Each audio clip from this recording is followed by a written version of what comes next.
Welcome to my channel. Sorry for the delayed videos. So this video I'm going to explain about linear transformation and some examples for linear transformation. So the first definition is let U and V be two vector spaces of the over the same field F.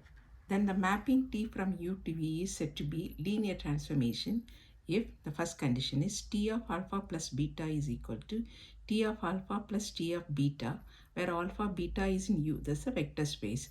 And then second condition is T into A dot alpha is equal to A dot T alpha, where A belongs to F, that's a scalar, and alpha belongs to the vector space U. So this is the first definition. And another definition goes as such: let U of F and V of F be two vector spaces over the same field, then the mapping T from U to V is said to be linear transformation or vector space homomorphism. It can also be called as linear transformation or vector space homomorphism if T of A alpha plus B beta is equal to A into T of alpha plus B into T of beta, for alpha beta belongs to the vector space U and A, B are the scalars which belongs to the field F, which is also called linearity property.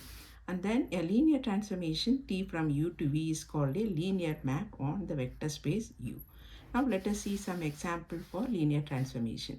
So the first one is if T from V to V2 defined by T of x comma y, the linear combination is given, the mapping is being given as x cos theta minus y sin theta, x sin theta plus y cos theta, then we need to show that T is a linear transformation. So for that, we'll take that let alpha x1, x2 and beta is going to be y1, y2, b2 arbitrary vectors in B2 and A is a scalar belongs to R. Now let us find out what is alpha plus beta, where alpha plus beta is x1 comma x2 plus y1 comma y2. So it's an ordered pair, just an ordered pair addition. So x1 plus y1 and x2 plus y2. So alpha plus beta is equal to x1 plus y1 comma x2 plus y2. And then A alpha is A into x1 x2 is a scalar, so it can write it as ax1 comma ax2. So this is the first definition, alpha plus beta and A alpha. Now we need to satisfy those two conditions for linear transformation, and that is going to be T of alpha plus beta is equal to T of x1 plus y1. So I am just replacing alpha by x1 plus y1 and beta by x2 plus y2. So that is going to be, what is that, T of x comma y, that's being given in the problem, it is x cos theta minus y theta.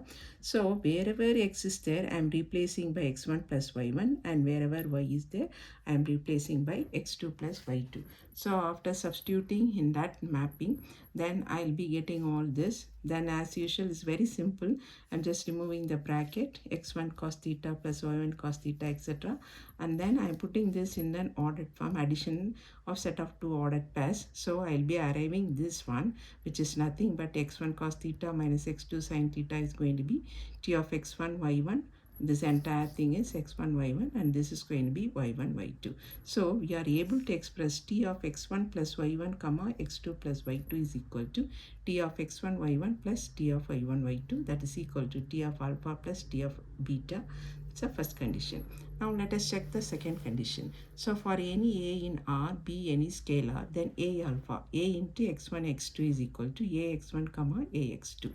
Therefore T of A alpha is T of alpha will multiply ax1 and ax2. So now let us substitute in the mapping, and that is going to be ax1 cos theta minus ax2 sin theta comma ax1 sin theta plus ax2 cos theta.